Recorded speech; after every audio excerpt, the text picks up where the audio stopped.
Sejam todos muito bem-vindos e bem-vindas ao nosso Direito ao Ponto, o nosso programa da Ordem dos Advogados do Brasil, seccional Bahia, feito direto dos estúdios da Rádio Alba. 2 projetos de lei poderão aumentar a carga tributária de pessoas jurídicas e são alvo de atuação da OAB. Os novos encargos impactam diretamente a atuação de profissionais liberais, inclusive a advocacia. Para entender como este possível aumento de encargos tributários poderá impactar a sociedade e a advocacia, que conversamos agora com o Dr. Bruno Nou, membro da Comissão Especial de Direito Tributário da OAB Bahia. Seja bem-vindo ao Direito ao Ponto. Tudo bem com você, doutor? Como é que está você, meu amigo? Tudo em ordem, muito obrigado, Gane. Um grande prazer estar aqui. Me coloco sempre à disposição de vocês, sempre que for necessário, sempre que vocês precisarem. É uma grande alegria estar aqui e poder ajudar a discutir esses pontos que são tão relevantes e tão caros para a advocacia. A gente está falando sobre 2 PLs, né? A 1087/25 e a 1952/2019. O que é que são essas PLs, especificamente? Veja só, a gente está falando basicamente de aumento de imposto de renda. Primeiro, a gente está falando do 1087. A gente está falando aí de um projeto que vem incrementar a carga tributária. Então, isso está muito relacionado àquela isenção, né, que tanto é falada, aquela isenção de R$5.000 e uma redução de carga até 7.350. E, nesse sentido, há uma necessidade de preenchimento, digamos assim, desse vazio que vai ficar no orçamento, porque você está renunciando de receita, né? Então, quando você concede uma isenção, você renuncia à receita e você precisa preencher. Então, foi criado no PL 1087, foi criado uma carga mínima, né, para o que eles chamam de tributação de alta renda. Então, pessoas que ganham valores acima de R$50.000, elas teriam que passar a contribuir com o pagamento do imposto de renda, isso mesmo se relacionando a rendimentos isentos. Agora, a gente está falando de quais setores atingidos? Veja só, todos. Então, qualquer empresário... Indistintamente, sim, todos? Todos os empresários ou todas as pessoas que receberem dividendos e cujos rendimentos superarem R$50.000, essas pessoas elas terão que pagar um imposto de renda sobre isso. Quais são os impactos disso na advocacia? Vamos falar voltado para a advocacia. Assim, atinge de uma forma meio que uma perda de valores muito alto, né? Com certeza. Tem uma ordem assim, a exemplo, Gane, se você ganha 50 mil por mês, você está perdendo a magnitude de... Não, aí tem eles estão estabelecendo uma tributação mínima que vai acima de...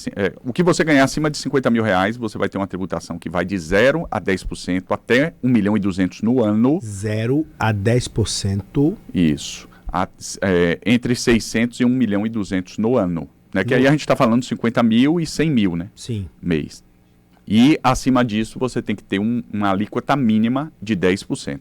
Agora a gente tem que lembrar, Gane, que o que acontece é o seguinte: quando você está falando de distribuição de dividendos, você está falando de um outro momento, né? Você está falando de um segundo pagamento. O que é que eu estou querendo dizer com isso? Quando a gente está falando de sociedades uniprofissionais, a tributação ela já recai sobre o trabalho do sócio.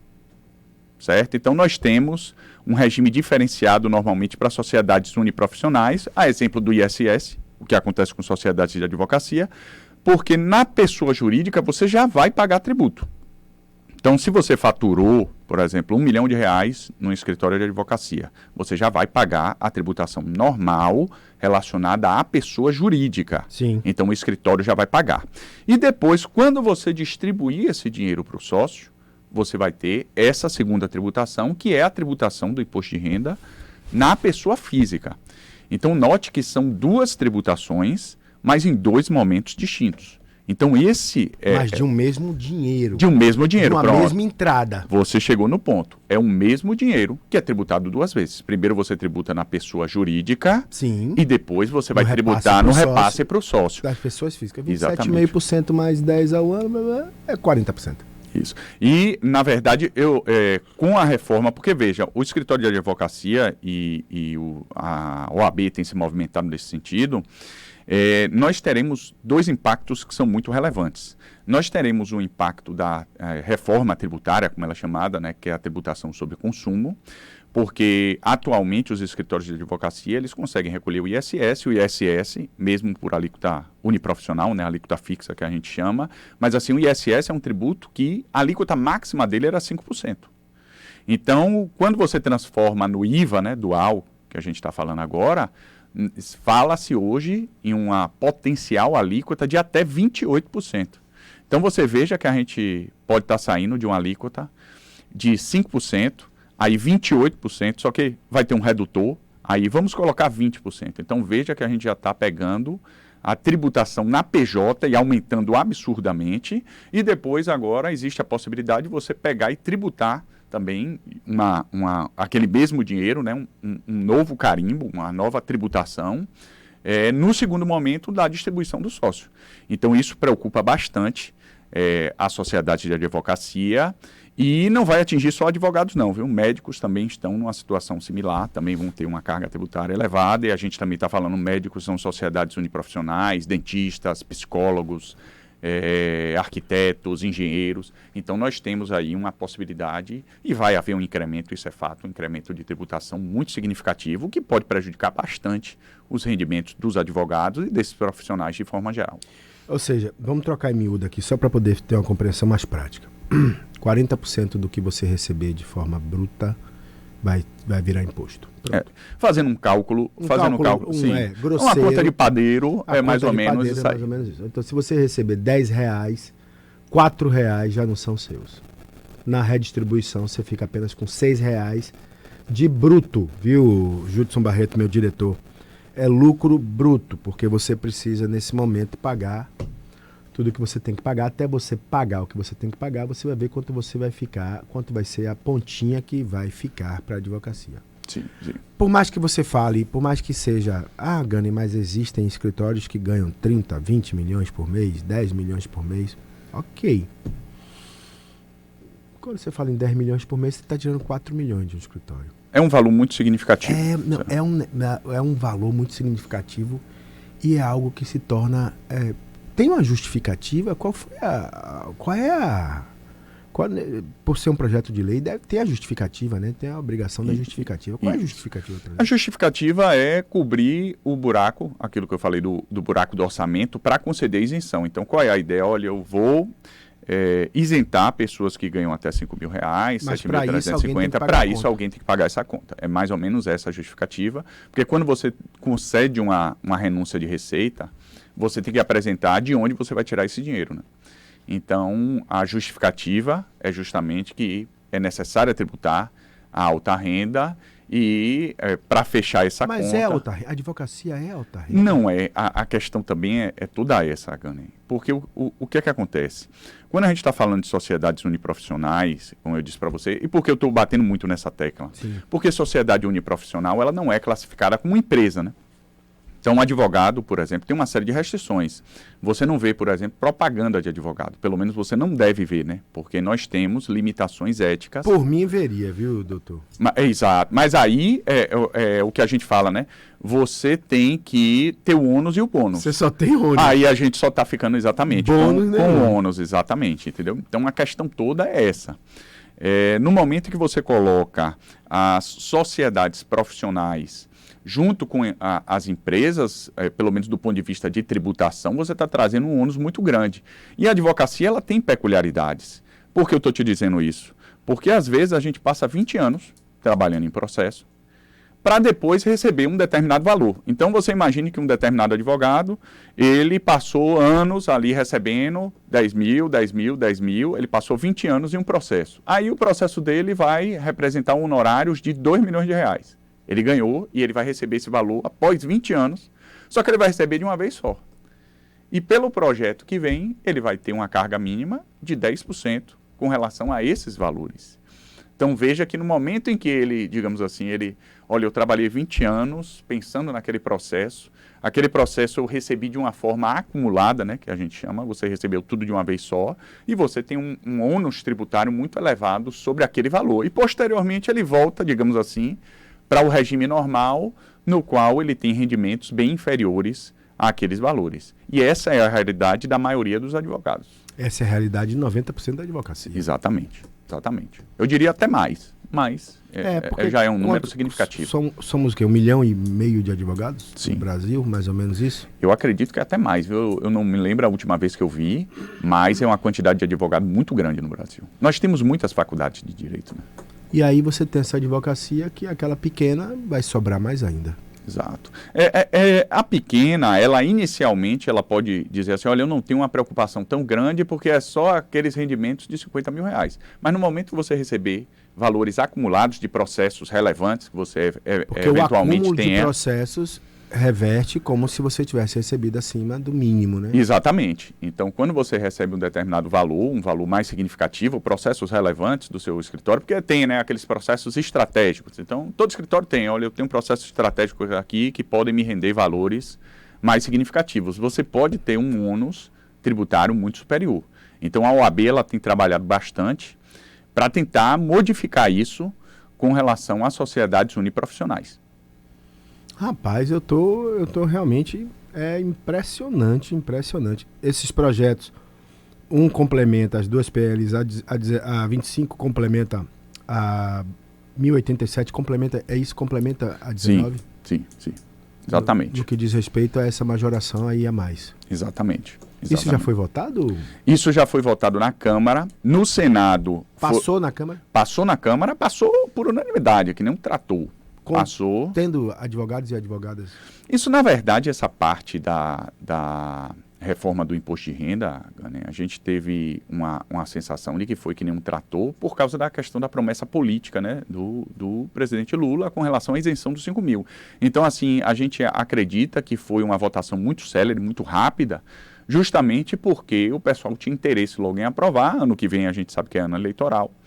Então, eu acho que foi pouco discutido os aspectos assim específicos de determinados setores. Então, isso passou muito rápido. Chegou no Senado, houveram discussões mais relevantes. Só que no Senado, o pessoal não quis alterar o texto, porque se houvesse alteração do texto, tinha que voltar para a Câmara.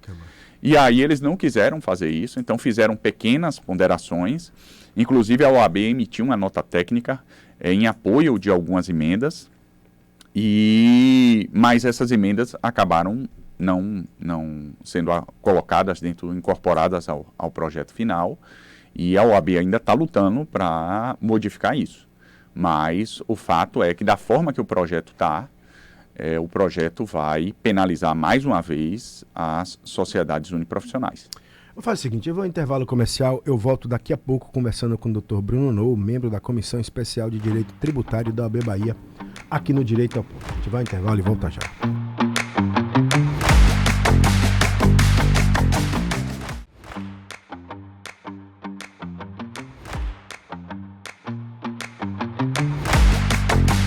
De volta aqui com o seu Direito ao Ponto, conversando com o Dr. Bruno Nou, membro da Comissão Especial de Direito Tributário da OAB Bahia, falando sobre a atuação contra o aumento da carga tributária que prejudica a sociedade e a advocacia. A gente falava no primeiro bloco, você estava falando sobre a articulação da OAB em relação às emendas, de que forma ela está tentando criar uma saída. Como é que está essa articulação dela com as seccionais? Veja só, na verdade essa atuação ela tem sido mais em âmbito nacional, né? Então as seccionais têm dado apoio para a OAB nacional, para que ela atue, porque agora a gente está falando de um cenário político federal, né? Então a gente está falando do Congresso e efetivamente quem está lá mais próximo, quem está fazendo esse trabalho efetivamente de demonstração de que a sociedade uniprofissional ela tem um aspecto diferenciado do ponto de vista jurídico, né, e por isso deveria ter uma tributação diferenciada, é justamente a OAB Nacional. Então, as seccionais elas têm dado apoio técnico, têm dado apoio político, mas isso tem muito ficado centralizado na OAB Nacional, que está lá junto aos parlamentares, porque isso é uma discussão, né, política dentro do Estado Democrático de Direito. A gente atua junto aos legisladores para que eles enxerguem um ponto de vista da advocacia, né? Quando a gente fala a sociedade unilateral, isso que você falou? Uniprofissional. Uniprofissional, a gente está falando sobre tipo o MEI. Exemplo MEI. Não, o MEI, na verdade, ele pode... Ele está enquadrado em um formato, mas é você mesmo e Irene. Pronto, é algo parecido com isso. A lógica é mais ou menos essa. É porque a ideia do uniprofissional diz respeito a determinadas profissões, né? Aqueles profissionais autônomos, normalmente a gente se refere assim aos profissionais liberais, profissionais autônomos, porque ele não é propriamente, né, uma empresa. Ele ali é o trabalho dos próprios sócios. Então a gente tem uma estruturação diferente, né? As ações já adotadas no Congresso, o que é que a OAB já fez já lá no Parlamento? O que é que ela já... O que é que Simonete, vamos colocar assim, o que é que o presidente nacional e a sua diretoria nacional já impetrou ou já adentrou aí tentando restabelecer uma conversa, um diálogo? Isso, na verdade, dentro desse campo político, né, foram realizadas emendas. Então, o senador Saif, salvo engano, ele fez já a emenda, só que a emenda, como eu tinha dito, né, no Senado, acabou não sendo acolhida. Então, a gente está num processo ainda de tramitação. As PL estão rodando ainda. Estão rodando. Não estão sancionadas. Não foi. Mas a gente já está em fase final. E assim, eu te digo, da minha perspectiva... Já passou por todas as comissões? Já passou por todas as comissões, já foi aprovado na Câmara por unanimidade, foi aprovado no Senado também de maneira muito contundente, e agora vai para a sanção do presidente. Só está faltando a sanção do presidente. E assim, do ponto de vista político, isso é muito relevante para ele, porque é uma promessa de campanha política, né? Então, a gente acredita que muito provavelmente o presidente vai sancionar o projeto da forma que ele está, sem... digamos assim, questões específicas tratadas de maneira diferenciada. Mas ele pode voltar para poder sofrer modificações, né? Depois de você pode depois colocar um novo projeto de lei para discutir essa questão da tributação uniprofissional. Eu acredito que isso, inclusive, vai movimentar mais classes além da advocacia, porque não é só a advocacia que está sendo prejudicada com isso, a classe médica, ela se sente prejudicada. Mas ela também se juntou para poder tentar... Ela também está atuando, né? Mas eu pelo menos não sei, aí eu também não posso te falar que eu não estou muito lá dentro desses bastidores, mas assim, eu não sei de uma atuação conjunta, né, dos médicos com os advogados. Eu acredito que isso não teve, até por causa da celeridade que o projeto teve. O projeto, assim, eu acredito que pegou muita gente de surpresa e foi, como teve uma tramitação rápida, eu acredito que as classes não conseguiram se organizar assim, de uma maneira tão contundente, né? O que vai acabar acontecendo é sendo barrado no STF, né? Indo para a judicialização. Muito provavelmente. Eu acredito que, havendo a tributação, havendo a aprovação do projeto da forma que está, vai haver judicialização com relação às classes. Eu acredito que a OAB Nacional vai entrar com alguma medida judicial. Eu acredito também que os representantes dos médicos podem fazer isso. Então, eu acredito que vão ter algumas medidas judiciais para tentar barrar esse incremento. Do ponto de vista legal, a gente está falando sobre possibilidade de bitributação, conceito de bitributação. Sim. Bitributar, você que é um homem do tributário, bitributar é legal? Existe algum amparo jurídico que fale sobre a ilegalidade de bitributação? Veja só, Gani, essa sua pergunta é muito boa. É uma pergunta que normalmente me fazem, né, na sala de aula. E assim, eu acredito que a gente tem algumas ideias de que a incidência de tributo sobre tributo não é algo válido dentro do ordenamento jurídico. E isso não é bem verdade, certo? Nós temos alguns freios. Você não pode ter a incidência de 2 impostos sobre o mesmo fato. Mas nada impede que você tenha a incidência de 2 tributos sobre o mesmo fato. E o maior exemplo disso que eu vou te dar é o imposto de renda e a contribuição social sobre o lucro líquido. Porque os 2 tributos incidem exatamente sobre o mesmo fato, que é sobre o lucro, certo? O lucro das empresas, por exemplo, IRPJ e a contribuição social sobre o lucro líquido. E nós temos N outras situações. Quando a gente está falando aqui, a gente está falando de uma tributação sobre o mesmo dinheiro, como você falou. No entanto, em momentos diferentes. Uma coisa é a receita da pessoa jurídica e outra coisa é a distribuição do lucro para a pessoa física. Mas não está junto dentro do mesmo CNPJ? Isso, mas aí o STF e o próprio ordenamento jurídico, a doutrina de maneira geral, elas separam bem esses dois fatos. Porque às vezes você pode ter a tributação do lucro de uma pessoa jurídica e você não ter a tributação da distribuição do lucro para o sócio, entendeu? Às vezes você pode ter esse tipo de situação. No caso aqui é porque a gente está fazendo uma análise mais macro. A gente está falando de toda a atividade, digamos assim, da pessoa jurídica, né?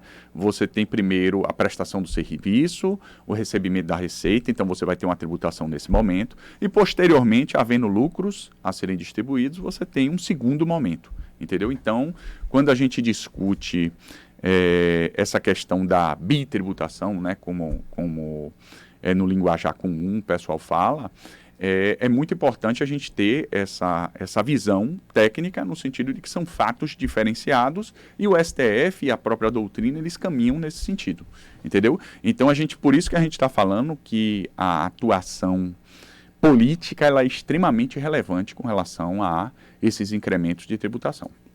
Então, vamos lá, vamos botar os piores cenários, Sim. o pior dos cenários, melhor dizendo. A partir do momento que há uma bitributação, suponhamos nós, e que isso eleve a carga tributária da advocacia para perto de 40% sobre o lucro total, significa que haverá um repasse para o cliente, para a sociedade como um todo. Então, sim, quem paga esse pato no final... Sim. Quem está na ponta. Sim, aí no final das contas nós teremos um incremento, principalmente na reforma do consumo, nós teremos um incremento muito significativo para o prestador de serviço. E nós somos prestadores de serviço, né? E eu tenho conversado com algumas pessoas, né? Eu faço parte de um escritório de advocacia, hoje eu estou licenciado da advocacia, né? Porque eu estou no Concef.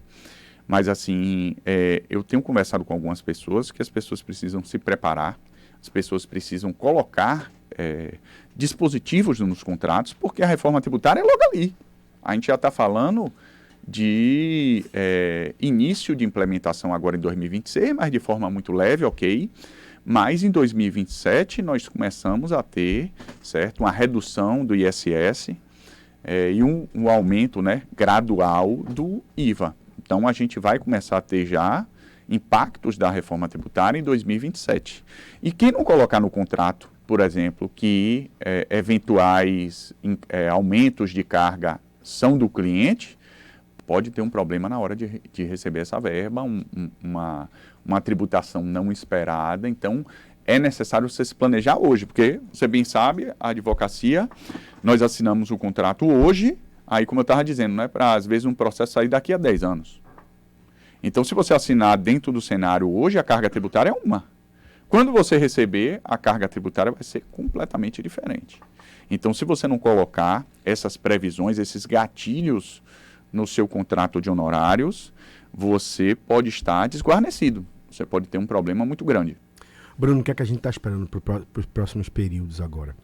A partir de ação, até que ponto, e eu sei que aí é uma questão de se extenuar todas as possibilidades, e elas chegaram a esse limite de tudo foi feito para impedimento, para poder entendimento de mudança de texto, ou não há mais nada a fazer, ou ainda há muita coisa a fazer? Não, veja, eu acredito que do ponto de vista político, agora com relação... Agora é mais político. Agora é mais político, sem dúvida. Quando o projeto de lei for sancionado, aí nós poderemos discutir duas frentes, que eu acredito que a OAB Nacional vai conduzir nesse sentido. No aspecto político, de tentar fazer um projeto de lei para alterar a legislação e colocar, né, passar à frente as emendas que foram colocadas no projeto de lei para que haja uma tributação diferenciada para sociedades uniprofissionais. Então, eu diria que essa atuação seria política e uma atuação mesmo judicial, que é a contestação, né, jurídica mesmo, com a apresentação de medida judicial perante o STF acerca da inconstitucionalidade dessa lei, certo? Para o estabelecimento até de um recebimento diferenciado com relação à advocacia.